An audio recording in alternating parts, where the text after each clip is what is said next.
Hey, welcome back to Point and Shoot, our show about basic photography. I'm your host, Susan Hagstrom, and today I'm very happy to be joined by my guest, Neal Skorka. Neal is an amateur photographer. He's the past president of the South Shore Camera Club, and I've known Neal for a long time, being part of that group. He did a great job as president. He is also he's worked at the Apple Store for quite a while, so he's very familiar with their products. Just had some recent training that made him a genius, so we're in good company today. Welcome, Neal. Thank you. I'm really glad to have you here. We've been threatening to have this show for a while now, and we're finally doing it. We're going to talk to you guys about using your smartphone to take photographs. We know some of the benefits. It's small. It's easy to have with you. You can capture things, when they're happening. Basically you always have it with you. But there's things that you can do and hopefully learn on this show that will help you take better iPhone pictures, and then also learn how to share them, edit them, all kinds of things. Everything's smartphone. We are going to talk mostly about using your iPhone, but a lot of this hopefully can transfer to any kind of smartphone, any kind of phone that you use that has a camera on it. So again, welcome, Neal. It's great to have you here. Why don't you tell us, now I know you've done a lot of just photography with a DSLR on your own, and how did you first get interested in photography?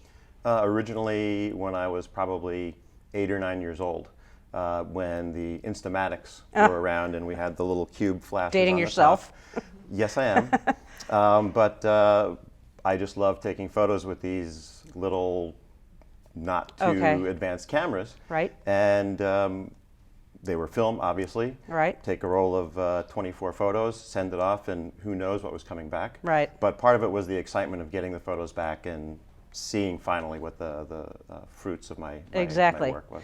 Now, I've seen pictures that you've taken in the last several years, and your work is great. So since those early days, what was your training like in photography? Was it mostly a hobby? Was it did you take any formal training, or mostly hands-on, informal sort of trial and error things? Pretty much everything has been self-trained. Okay.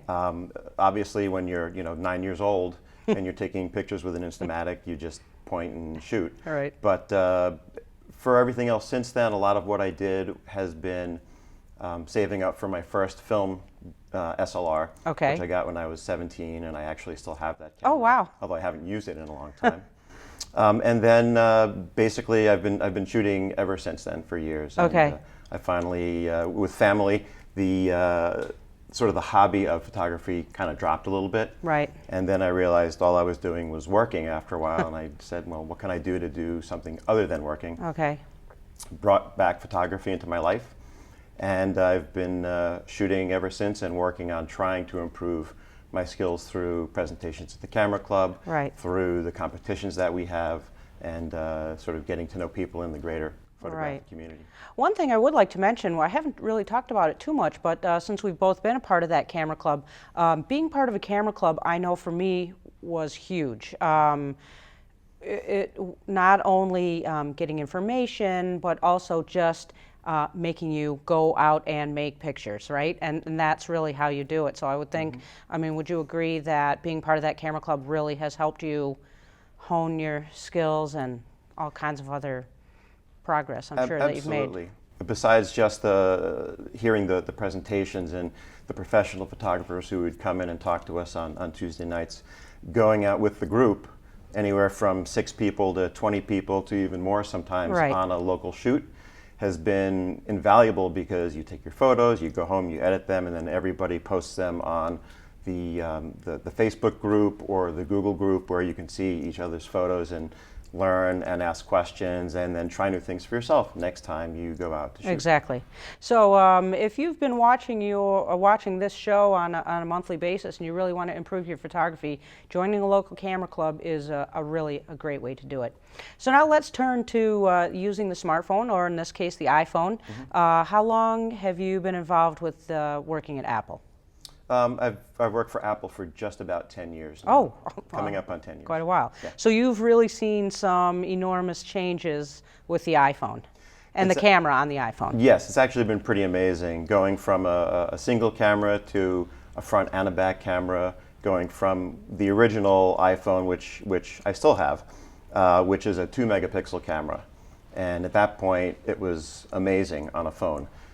Then we went to two other phones after that that had 3 megapixel cameras. Okay. Then 5, 8, and now we're at a 12 megapixel camera with the 6S and Okay. the 6S Plus. So I want to get right to, hopefully we can take a close look at some of these options. I just want to quickly talk about the basic camera options that come with the iPhone. So the options include using your flash, HDR, time-lapse, slow-mo, pano, square, I think, Yep. and then the regular photo.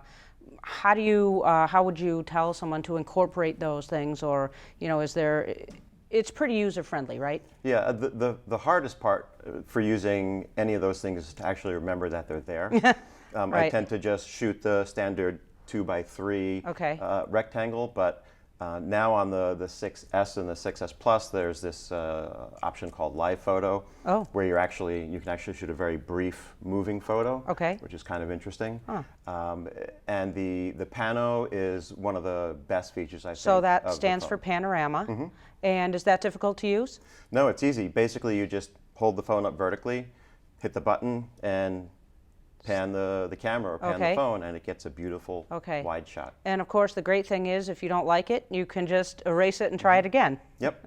You can stand in one place all day until you get the photo that you want. Okay. And then how about the editing options, the basic editing options that come with the phone? How are those difficult to use? They're not difficult to use. There's a very slight learning curve, just learning where all the tools actually are in the Photos application. But there's everything from cropping and straightening to filters, which used to not be in it. But there's also, what would you call them, adjustments. Okay. So that you can really adjust different parts of the image. So if you want more contrast, if you want more saturation, if you want sharpening, all these things that you would maybe think of with something that you would have on your computer are actually mostly on the phone in the Photos app. Okay. Now, how about you've got all these pictures on your phone, and they go into the photo app. Is that correct? Where all the albums and Yep. those things are. Now, how do you use that to organize your photos and then share and? So at least in the Photos app, and again, there's different apps and with different phones like Android phones and the Microsoft phones. Okay. I'm sure they all handle it a little bit differently. Okay. But you wind up, at least on the iPhone, with one giant album, you could think of it, where everything is organized chronologically, Okay. from the first shot that you took to the last shot that you took. Okay. And then there's albums that you can create. There are albums that are automatically created, like if you take photos with the Instagram app, they will automatically go into an album called Instagram. Oh, okay. So they're not just stuck in the Instagram application itself, Okay. but available to the rest of the phone as Now, well. the photo app is where you would go, though, when you have a photo and you want to send it to someone or share it, or and you press on the photo, and then it gives you a variety of options of where you want to send it? There's a couple of different ways to do it, but Okay. essentially you select your photo or photos, and I do this, actually I do this a lot with the Instagram app, and I'm sure you can do it across the phone platforms. I choose the 1, 2, or 3 photos I want to post on Instagram, and within Instagram you can also say post it to Facebook, post it to Twitter, post it to your Tumblr site, and it goes right to all those places without having to publish in each one individually. Okay. Now, there's a lot of information on people who may not be that familiar with using the camera or the photo album on their camera. There are tutorials, right, that you Oh, yeah. can watch. I mean, I find for me that's a good way to learn something, because you can sort of watch the tutorial and then stop it and then do it and start it. I mean, do you find those Exactly. useful? Do people find those useful? When you're training people at the Apple Store, is that Absolutely. something you would recommend? And when I'm working with people at the store, it's usually just person to person. And we're not using videos or anything like Okay. that. But for anyone who's trying to teach themselves something or learn something, how to use the Photos app, you can either go, for example, to the Apple website, or if you want to see what else is out there, my favorite is usually go to YouTube, type in, take a picture, iPhone, something like that, and you'll wind up with a million tutorials. Some are good, Yeah. some are fair, some are not as good. useful. Yes. But you can't lose if you really Okay. search for something like So that. lots of resources out there if you want to learn, and then of course the best thing to do is just to practice. Anything new coming on the horizon with the newest iPhone? Any upgrades with the camera that Well, we can look forward to? As far as the current phones that are out anyway, Okay. those are the only ones I can speak to because those are the only ones I know. Okay, and what's the current phone is? It's the 6S, 6S. and the 6S Plus. Okay, And the difference between those two mainly is just the sheer size of the screen. okay, The Plus is much larger. And one of the things that the Plus has with the camera over the 6S is that the camera, the 6S Plus actually has an optical stabilization on the lenses. It's not just digital stabilization. oh wow. So that's really good. Okay, so as the camera has improved, you can store more photos, you can take higher resolution photos. I mean, it's just getting better and better. So Right, and Yeah. and a lot of people say that the best camera to use is the one that you have with you. Right. And that's one of the great things about any mobile phone Smartphone, is right. that you always have it with you Right. basically, and you can take it out. It's easy to get low to the ground. It's easy to Right. climb onto something and take pictures instead of having like tons of gear on. yeah. Okay, well that's some great information. I hope everyone's going to get out with their smartphones and work on that. We're going to take a quick break. When we come back, we're going to take a look at some photos that Neal has taken with his iPhone. We're going to talk about how he incorporated some of the techniques that he's discussed, and also how he's incorporated some of the functions that come with the iPhone. And we have a little treat. We asked for some viewer photos and actually received some. So we're going to take a look at those too and give them a little critique. So we're going to take a quick break. Stay tuned and then come back.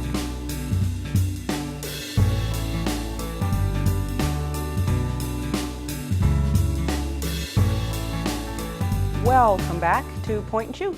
I'm here today talking to my guest, Neal Skorka.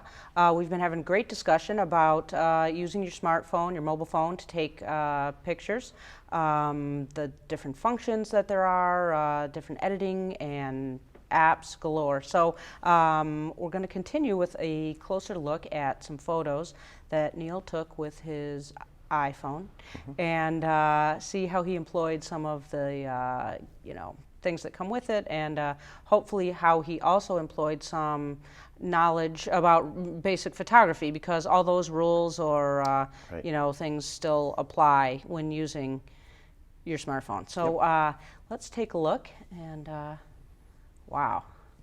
Okay, so this is one of my recent photos. Two friends that I have met in California. Okay. This is with my 6S, the most recent camera, the most recent phone that I have. Okay. And this one I liked because of, as a photo, because of the shapes, because they were friends.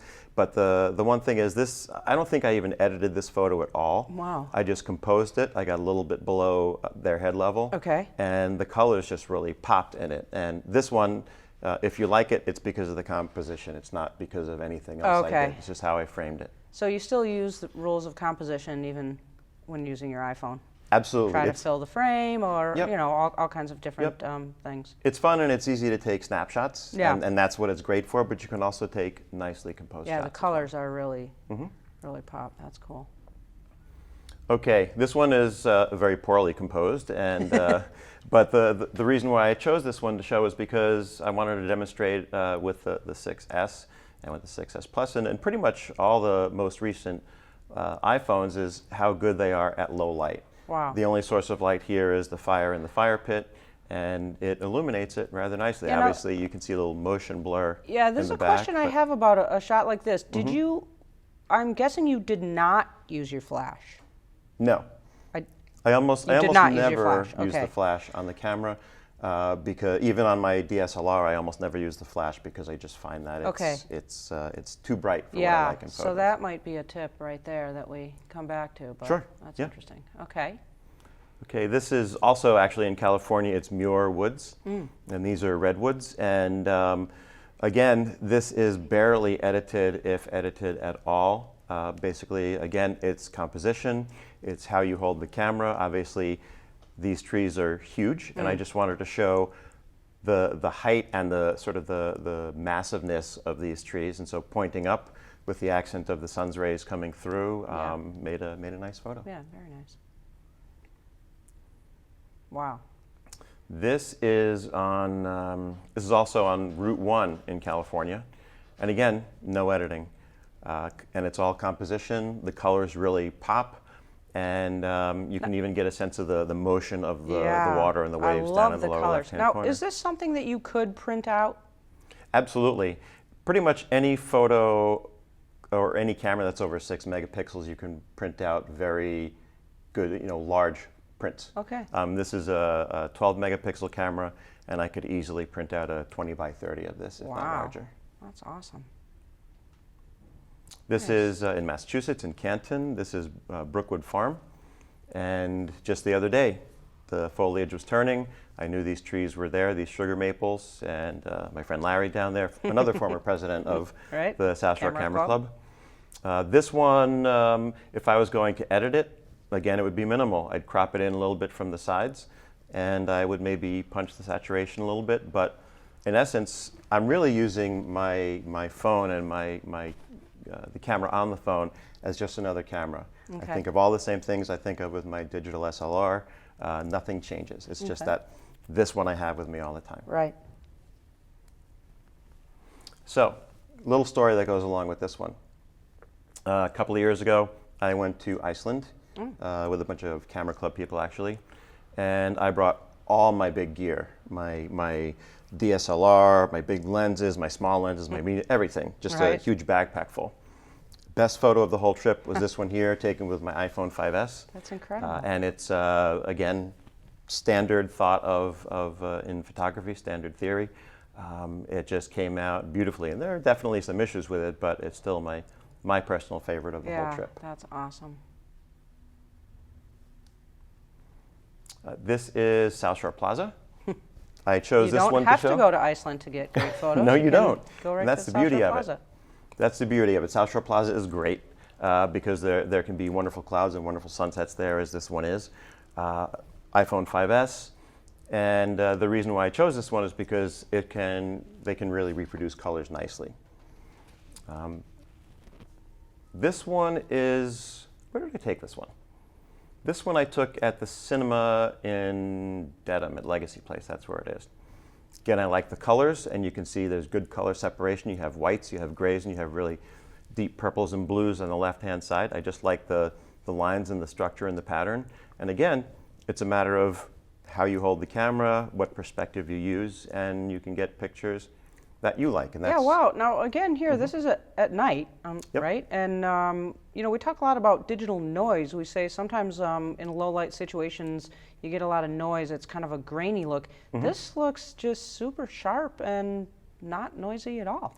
Well, as the iPhone cameras and any phone cameras have sort of come along, they've been dealing better and better with low light situations. Yeah, that's awesome. Ever since the 4S or the 5, I think, there's been a different kind of sensor in there called a backside, forget exactly what it's called, BSI, but what it does is it essentially captures the light a little bit better. There's less between the light and the lenses on the pixels. If you were to really zoom in maybe in the purple or bluish area, you might see a little bit of noise, but it's fairly minimal. Yeah, nice.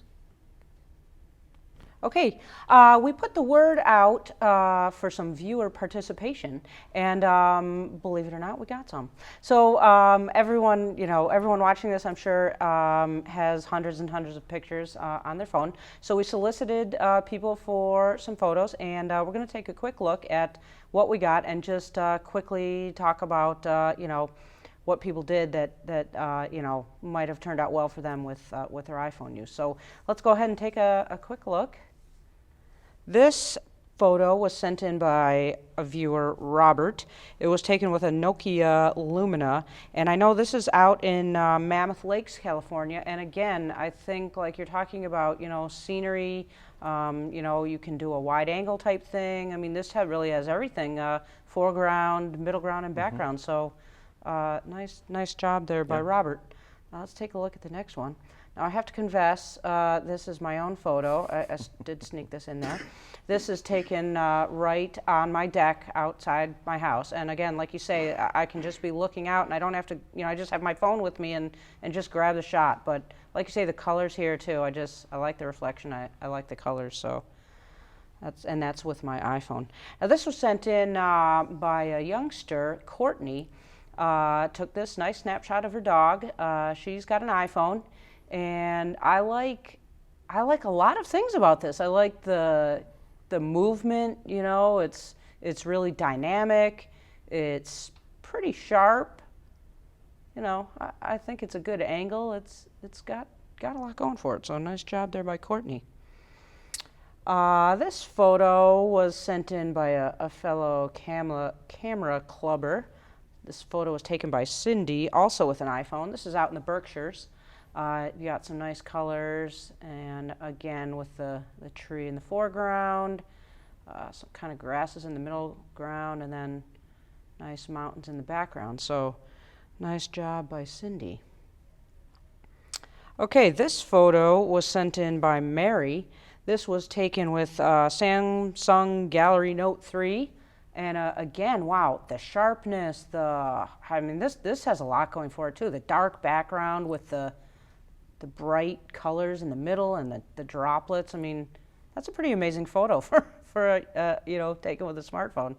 So I like that too. Thanks for Mary. And I think we have one more.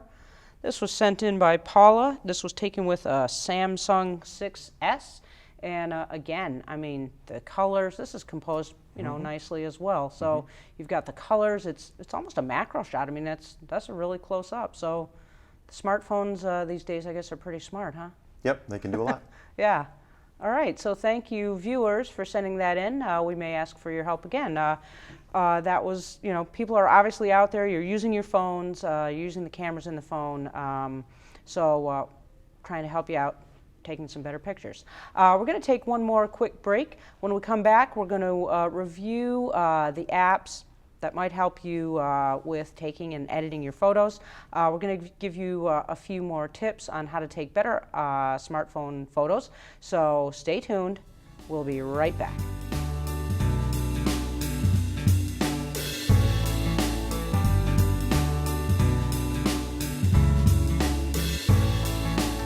Welcome back to Point and Shoot.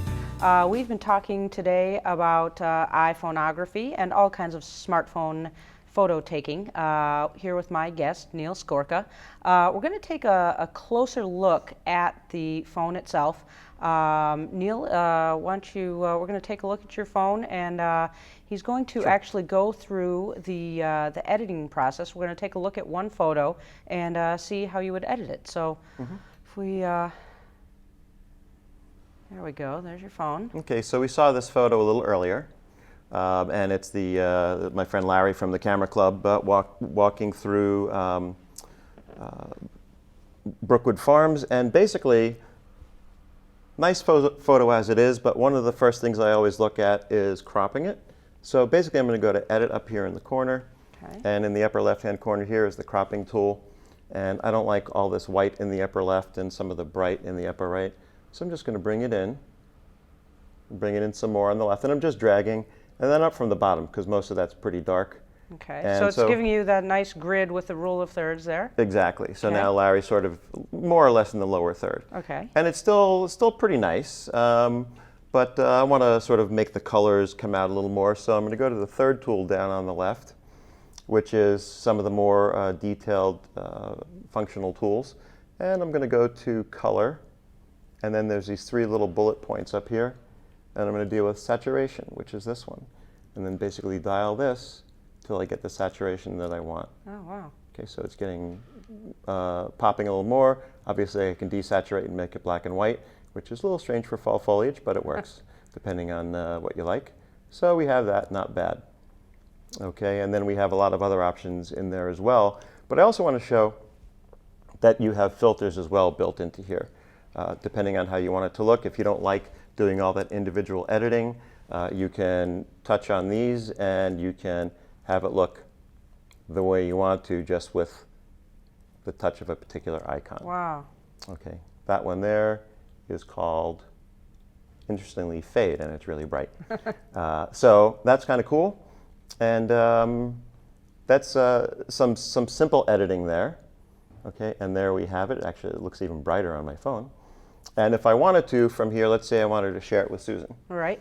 I could go up and I could share it and immediately go into my next, and then pick how I want to There's share all it, the whether I want to text options. it, email it, post it to Facebook, however I want to do it. Right. It's actually pretty simple So to do that. yeah, really pretty simple. Yep. I'll cancel that. So if we go back, so we have this photo. As it's edited, if we go back, we can see the original. Wow, so big difference. Yep. And there's the edited one. Well, you make it look easy, Neal, but hopefully people do find it easy. Not too many buttons. Good. If you wanted to give people maybe 1 or 2 tips that you think could really help people improve with their smartphone shooting, what would you say?